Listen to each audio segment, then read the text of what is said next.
Welcome, my friends. I am very happy you are here today. Close your eyes for a moment. Take a deep breath. Imagine you are standing in a busy street in Paris. You hear people talking, you smell fresh bread from a small bakery. You feel the soft wind on your face.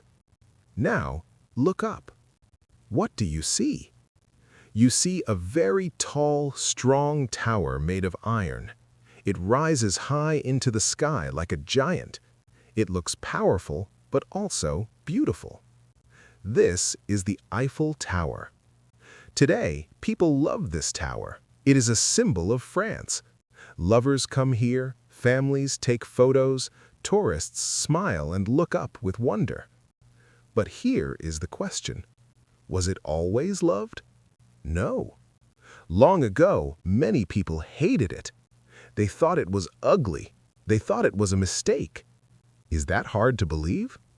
Today, it feels like the tower has always been there, like it belongs to the city, like it was born with Paris. But every great thing has a beginning, and many great things begin with doubt, fear, and even anger. Let us go back in time, back to the late 1800s. At that time, the world was changing fast. New machines, new ideas, new dreams. People wanted to build bigger and better things. France wanted to show its power to the world. So they planned a big event, a celebration of art, science, and progress. This event was called the World's Fair 1889. France wanted something special for this event. Something the world had never seen before. But what? Most buildings at that time were made of stone and wood. They were heavy. They were not very tall.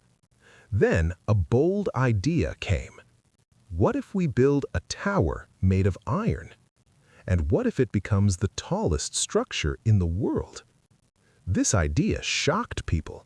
Some were excited, but many were afraid. Too strange, they said. Too big, others said. Too ugly, many shouted. But dreams are powerful.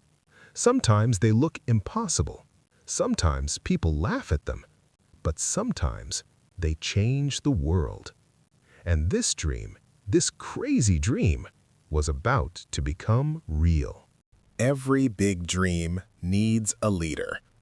For this dream, the leader was Gustave Eiffel.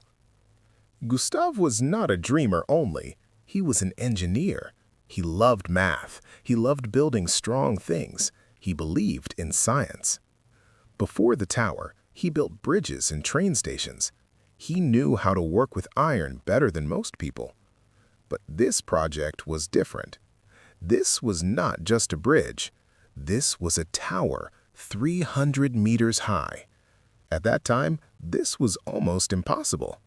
In fact, the tallest structure in the world was the Washington Monument. Gustave's tower would be almost twice as tall. People could not believe it. In 1889, France prepared for the World's Fair. They wanted a grand entrance, a symbol of power and progress. So they started a competition. Many people sent designs, but Gustave's design was special. It was tall, it was modern, it was bold, and it was made of iron. But not everyone liked it. Many artists and writers in Paris were angry. They wrote letters, they protested, they complained. They called the tower a giant bird cage, a monster of iron, a terrible mistake. They believed it would destroy the beauty of Paris. Can you imagine that? Today, the tower is beauty, but back then, it was fear. Gustave Eiffel did not stop. He believed in his idea. He believed iron was the future. Iron was strong, but also light. It could reach the sky. He trusted his team. And here's something important.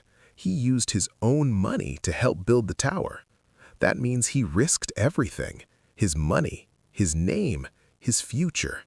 That is real courage. The whole city was watching him. Many people were waiting for him to fail. But Gustave stayed calm. He looked at his plans. He checked his numbers. He believed in his dream. And then he said yes. The project began. The sound of machines started. The dream was no longer just a drawing. It was becoming real. The construction started in January 1887. It was cold, very cold, but the workers did not stop. Building the Eiffel Tower was like building a giant puzzle, but this puzzle was made of iron, heavy iron. There were more than 18,000 pieces. Every piece had to be perfect. Even one small mistake could cause big problems. There were also about 2.5 million rivets. A rivet is a small metal pin. It holds iron pieces together. Workers heated the rivets until they were red hot. Then they hammered them into place. This work was hard and dangerous. Workers climbed high into the sky, sometimes with no safety ropes. The wind was strong. The ground looked very far away.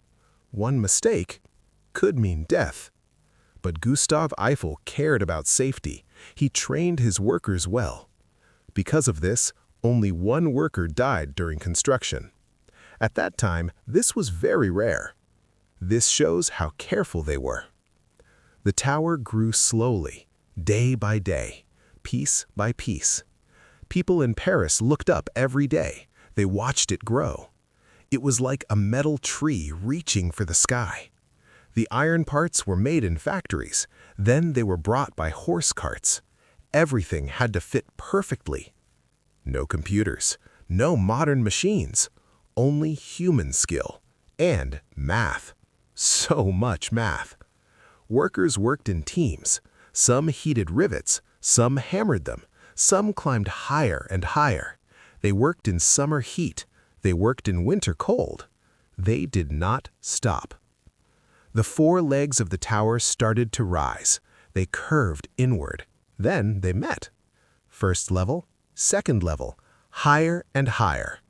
People who hated the tower still complained, but something was changing. People were curious now. They had never seen something like this. It was new. It was strange. It was amazing. Finally, after 2 years, 2 months, and 5 days, the tower was complete. Gustave Eiffel climbed all 1,710 steps to the top. He raised the French flag. The tower stood tall, strong, proud. The Iron Lady was born. The year was 1889. The sun was shining over Paris. The World's Fair opened. People came from all over the world. Millions of visitors all wanted to see something special. And that something was the Eiffel Tower. On the first day, the tower looked beautiful. It was painted reddish-brown. It shined in the sunlight. People wore their best clothes, hats, dresses, suits. Everyone looked up in wonder. There was one problem. The elevators were not ready yet. But did people stop? No, they climbed. Thousands climbed the stairs, step by step, all the way to the top. Why? Because they wanted to see the view, and the view was magical. From the top, Paris looked small, like a toy city. The River Seine looked like silver. People felt like they were flying. It was a new feeling. The tower was the tallest building in the world. It stayed the tallest for 41 years. At night, it was even more beautiful. Gas lamps lit the tower. A big light shined from the top. It looked like a golden star, like a dream. Even the people who hated it before started to change their minds. They saw its beauty. They saw its power. It was not just iron. It was art. It was human success. Famous people visited. Thomas Edison came and met Gustave Eiffel at the top. Gustave even had a small apartment at the top. Imagine living in the sky. By the end of the fair, about 2 million people visited the tower. It was a huge success. But there was a secret, a problem. The tower was not meant to stay forever. It was only planned for 20 years. After that, it would be destroyed. The year 1909 was coming. This was a dangerous year for the Eiffel Tower. Why? Because the tower was supposed to be removed. The city had the right to take it down. They could sell the iron. Many people still thought the tower was temporary, just a memory of the fair. But Gustave Eiffel did not want that. He loved his tower. He needed to save it. But how? Beauty was not enough. He needed to make it useful. So he turned the tower into a science lab. He studied wind. He studied weather. He did experiments with gravity. This helped scientists learn new things. But the real change came with radio. Radio was new technology, very new, and the tower was perfect for it because it was tall, very tall. In 1903, the French army started using it for radio signals. This was very important. During World War I, the tower helped send and receive messages. It helped stop enemy plans. It helped save lives. Now the tower was not just beautiful, it was important, it was useful, it was needed. The city changed its mind. They decided to keep it. The tower was saved. Over time, it got more jobs. It became a TV tower, a communication tower. It helped the modern world. The tower adapted. It changed with time. That is why it survived. This is a lesson for us. Sometimes we must change to survive. Sometimes we must find new purpose. The Eiffel Tower did this, and it lived. Something beautiful happened over time. The Eiffel Tower became more than a structure. It became a symbol, a friend. People started calling it the Iron Lady. It became the heart of Paris. When people think of Paris, they think of the tower. It appears in movies, songs, stories. It became a place of love. Many people say, "I love you" under it. On Bastille Day, fireworks light up the sky around it. It looks magical. The tower is painted every 7 years. It uses about 60 tons of paint. It has 3 colors, darker at the bottom, lighter at the top. This helps it look perfect in the sky. Today, about 7 million people visit every year. It is the most visited paid monument in the world. People come from everywhere to see it, to touch it, to feel it. But why do people love it? Not just because it is tall, because it has a story of struggle, a story of belief. It reminds us, do not give up. Even if people laugh, even if people say no, keep going. The tower saw many changes: cars, airplanes, internet, wars, peace. But it stayed, strong, silent, watching. Every night it sparkles with lights. The city stops. People look up. For a moment, everyone feels the same wonder. That is magic. We have reached the end, my friends.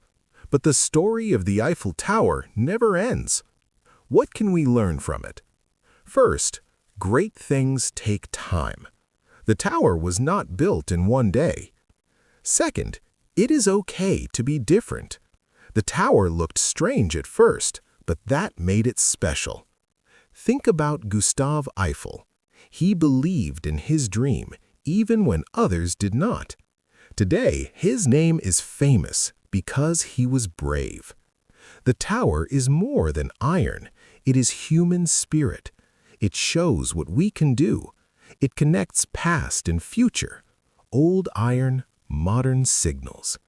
When you see it, remember the workers, the cold days, the danger, the effort. Remember the dream that almost failed, but did not. The Iron Lady still stands, strong, beautiful. She tells us, keep looking up, keep dreaming, keep building. So now I ask you, what will you build? What dream will you follow? Do not be afraid to be different. Do not be afraid to be impossible. Thank you, my friends. Until next time, good night.